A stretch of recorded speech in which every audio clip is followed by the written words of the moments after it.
नमस्कार, भारत 360 देख रहे हैं आप और मैं हूं आपके साथ प्रियव्रत दीक्षित। चलिए खबरों की शुरुआत कर लेते हैं।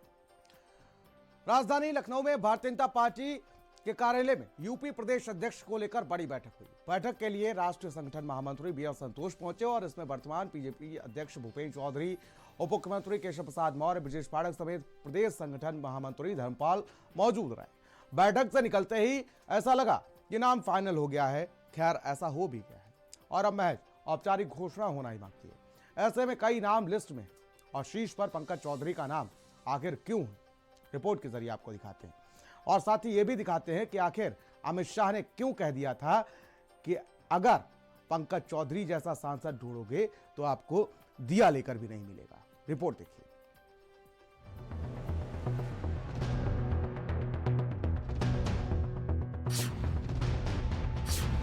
यूपी बीजेपी में तख्ते बदलाव, कौन बनेगा कमल का नया कप्तान? 2027 की जंग, कौन संभालेगा कमान? 14 दिसंबर को यूपी की सियासत की दिशा और दशा दोनों बदलने वाली है, क्योंकि अब यूपी बीजेपी को एक नया कप्तान मिलने वाला है। उत्तर प्रदेश की राजनीति में आज सबसे बड़ा सवाल यही है कि आखिर यूपी बीजेपी का नया बॉस कौन होगा। महीनों से अटकलें चल रही हैं, तमाम नाम उफान मार रहे हैं। 14 दिसंबर को यूपी बीजेपी का अध्यक्ष कौन होगा, इसका पता चल जाएगा। कौन होगा कमान संभालने वाला? कौन बन सकता है योगी की डबल इंजन का नया सियासी शिल्पकार? आज हम आपको बताएंगे रेस में कौन आगे है, कौन आउट है और क्यों यह चुनाव सिर्फ संगठन का नहीं बल्कि 2027 की सत्ता का ट्रेलर बनने वाला है। लखनऊ के बीजेपी मुख्यालय में इस वक्त सबसे बड़ी चर्चा नए नाम को लेकर ही है कि नया कप्तान कौन। नामांकन की प्रक्रिया 13 दिसंबर से शुरू हो रही है। कमरे बंद, दरवाजे बंद, लेकिन चर्चाओं का बाजार खुला है। इस रेस में सबसे पहला नाम पंकज चौधरी का है। सबसे बड़ा नाम पंकज चौधरी। जी हां, पिछले 2 दिनों से पंकज चौधरी के नाम की चर्चा सबसे ज्यादा हो रही है। पंकज चौधरी वही हैं जिनके लिए वोट मांगने पहुंचे गृह मंत्री अमित शाह ने उनको बीजेपी का कीमती हीरा बताया था। बहुत अनुभवी, मेरी पार्टी में सबसे अनुभवी सांसद में से एक हमारे पंकज चौधरी। दिया लेकर ढूंढोगे ना तो भी ऐसा सांसद नहीं मिलेगा महाराज वालों। दिया लेकर खोजोगे तो भी ऐसा सांसद नहीं मिलेगा। ये शब्द यूं ही नहीं कहे गए थे। महाराजगंज के सांसद पंकज चौधरी भाजपा प्रदेश अध्यक्ष की रेस में सबसे आगे हैं। गृह मंत्री अमित शाह ने लोकसभा चुनाव के दौरान उनकी निष्ठा की सराहना की थी। 1989 में पार्षद चुने जाने के बाद उन्होंने कभी पीछे मुड़कर नहीं देखा। आइए अब आपको बताते हैं कि आखिर कौन है पंकज चौधरी। 1989 में गोरखपुर नगर निगम में पार्षद बने। कुर्मी समुदाय से आने वाले वरिष्ठ नेता, संगठन और शासन में काम करने का लंबा अनुभव।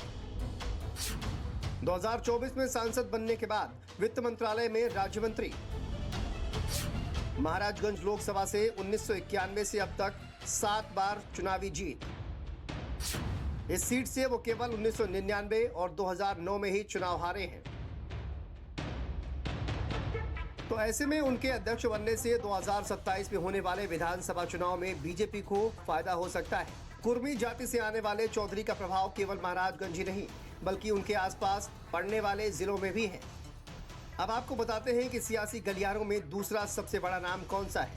बीएल वर्मा, ओबीसी समुदाय का बड़ा चेहरा, अमित शाह के खास, सुनील बंसल की टीम के करीबी और संगठन की नस नस में पकड़। बीमा अभिकर्ता से केंद्रीय मंत्री तक का सफर करने वाले केंद्रीय राज्य मंत्री बीएल वर्मा का नाम इन दिनों भाजपा प्रदेश अध्यक्ष की दौड़ में सबसे आगे लिया जा रहा है। सपा के पीडीए को कमजोर करने की काट को लेकर भाजपा का शीर्ष नेतृत्व ओबीसी चेहरे को लेकर ही आगे बढ़ रहा है।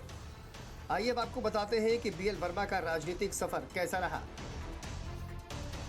1984 में वे भारतीय जनता युवा मोर्चा के जिला महामंत्री बने और यहीं से उनका राजनीतिक कद बढ़ना शुरू हुआ। बाद में 1997 में युवा मोर्चा के प्रदेश मंत्री 2003 से 2007 तक बीजेपी के प्रदेश मंत्री रहे। उनको संगठन में मजबूत पकड़ रखने वाला नेता माना जाता है। पार्टी को चाहिए अति पिछड़ा संतुलन, तो फिर नाम आता है साध्वी निरंजन ज्योति। निषाद समाज से मजबूत जनाधार और योगी आदित्यनाथ के साथ ट्यूनिंग भी बेहतरीन।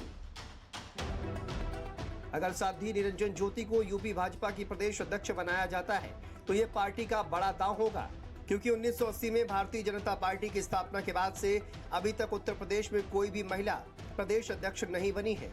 इस तरह से पार्टी महिला कार्ड, पार्टी की हिंदूवादी छवि और ओबीसी वर्ग, इन तीनों मोर्चों पर एक ही बार में बड़ी स्ट्राइक कर सकती है। तो वहीं कुछ और नाम भी हैं जो इस रेस का हिस्सा है, जैसे स्वतंत्र देव सिंह, धर्मपाल सिंह, विद्यासागर सोनकर। हर नाम अपने आप में दमदार है, पर असली मुकाबला टॉप 3 में है। तो क्यों एक प्रदेश अध्यक्ष की इतनी बड़ी चर्चा, क्यों इतना शोर, क्यों इतनी हलचल? क्योंकि 2027 का यूपी चुनाव देश की राजनीति की दिशा और दशा तय करेगा।